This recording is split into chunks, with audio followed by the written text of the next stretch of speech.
Good morning, or depending on when you're watching this, good afternoon, good evening, or good night. My name's Ross, and as always told out of Voice of Radio. So today, we need to take a little bit of a look at Suicune V, and also Kyurem, because there's a new Kyurem that's kind of a water Pokemon, even though it's a dragon, so we might as well look at them both together.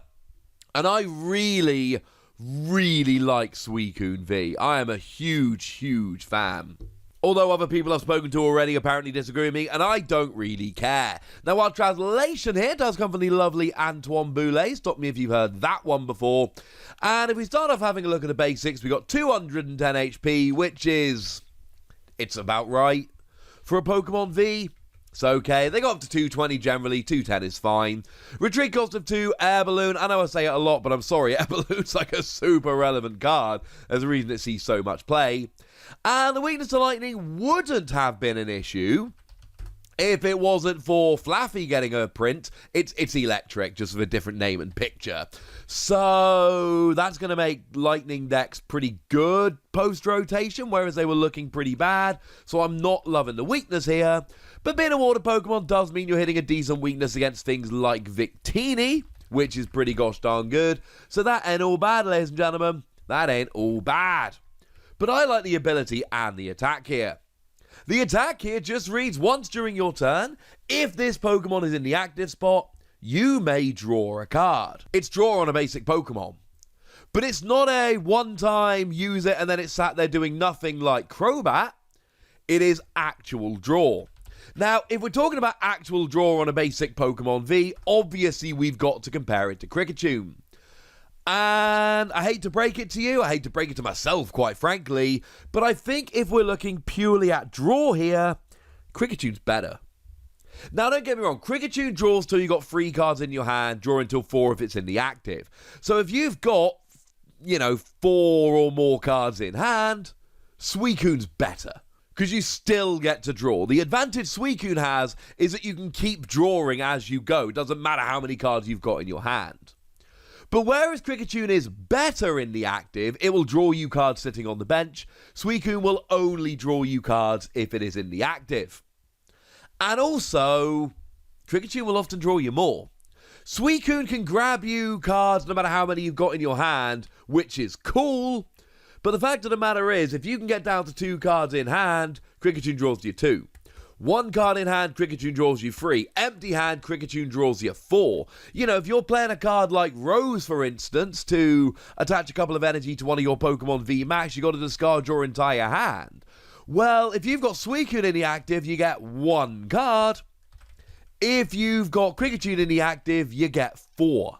I don't think that's a particularly close run race.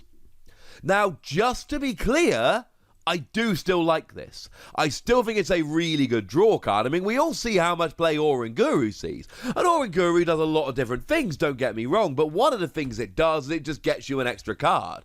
Except it's swapping with a card in your hand. It's not just pure draw. It is, shall we say, less than perfect. I like the draw here, but it's not as good as Kricketune.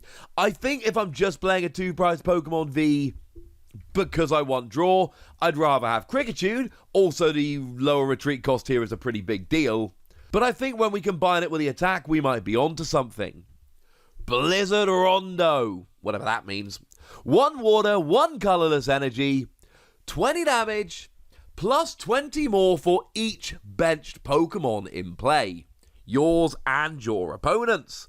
Now, assuming we're in the standard format and assuming there's no extra tricks in terms of bench, what we essentially have here is you have a full bench, your opponent has a full bench, 220.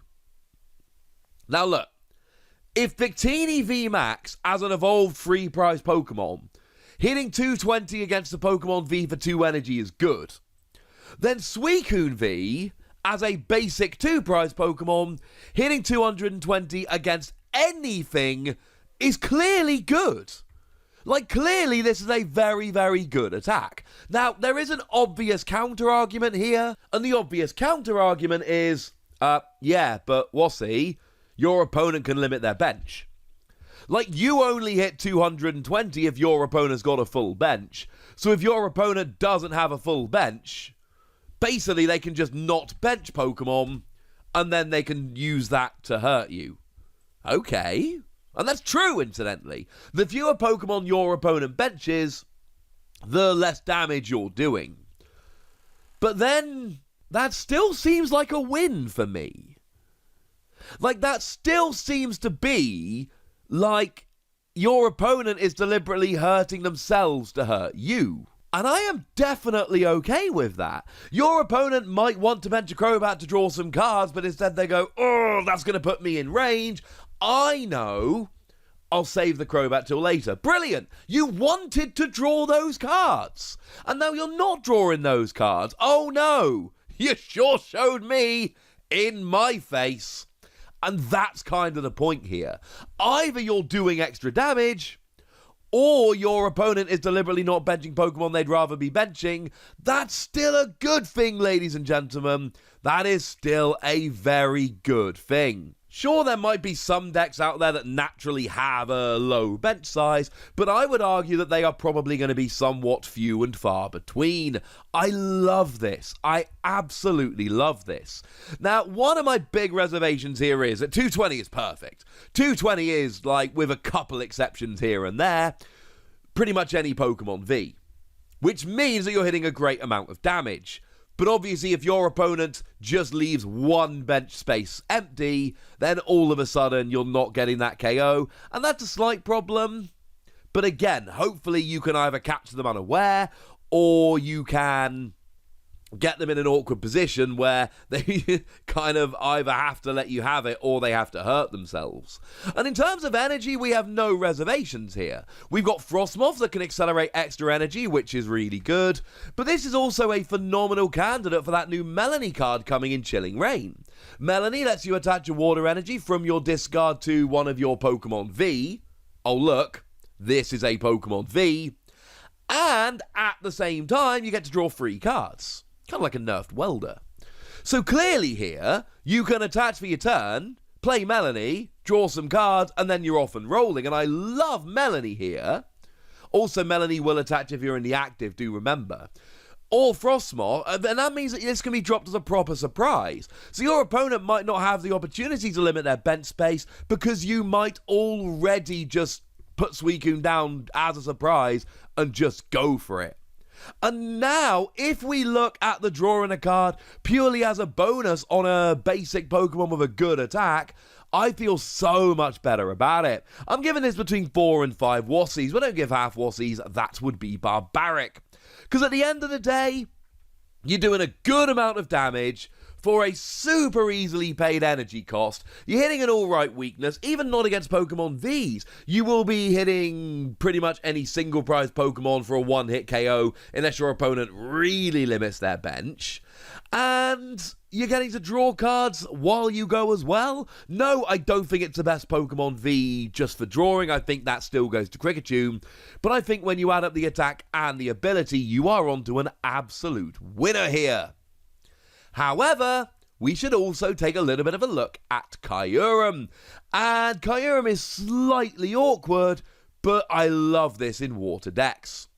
So what we've got here is 120 HP. Now 120 is super annoying. Remember that Urshifu will get a KO on the bench here. 120, 130 is a big dividing line. 120 as an amount of HP is actually kind of upsetting and a little bit annoying.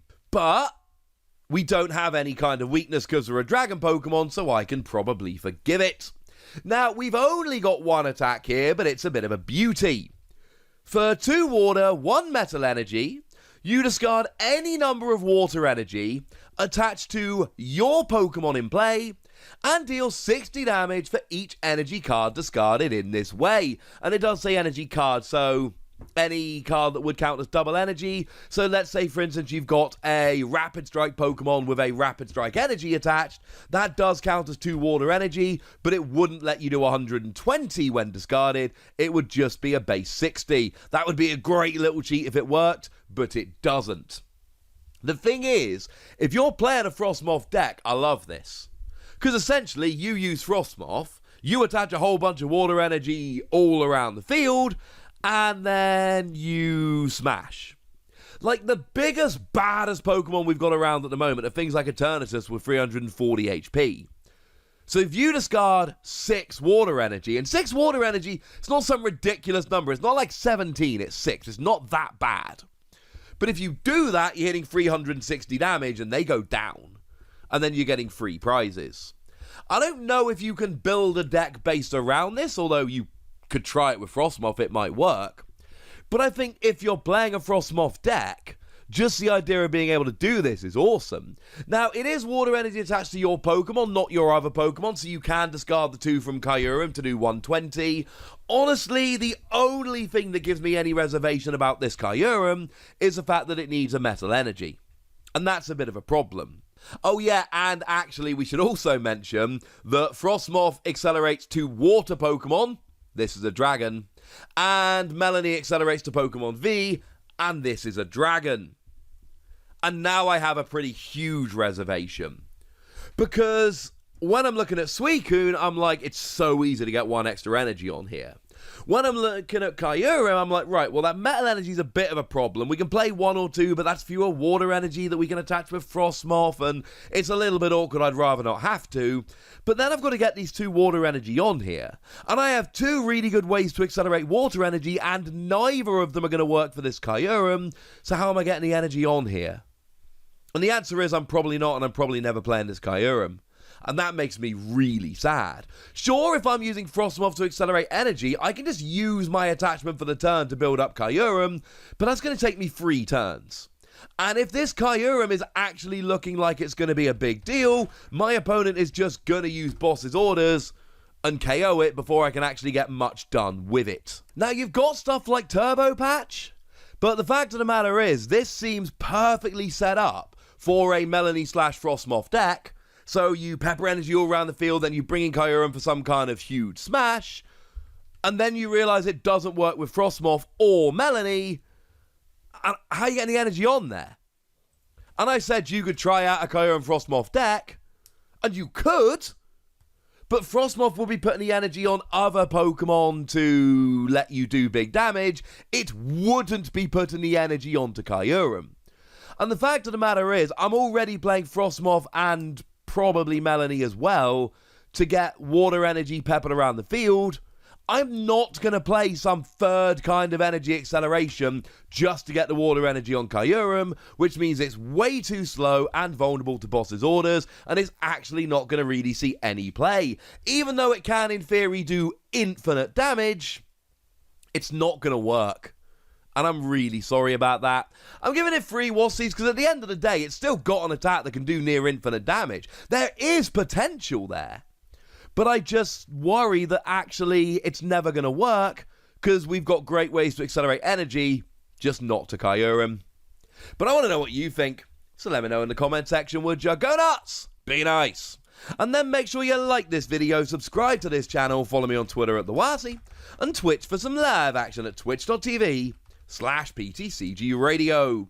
If you want to support the channel, get some bonus podcasts and all that good stuff, head on over to patreon.com/PTCG Radio, where you can do exactly that. But by far the most important thing as always, look after yourselves till next time, would ya? Thank you very much for watching. My name's Ross, and you've been watching PTCG Radio.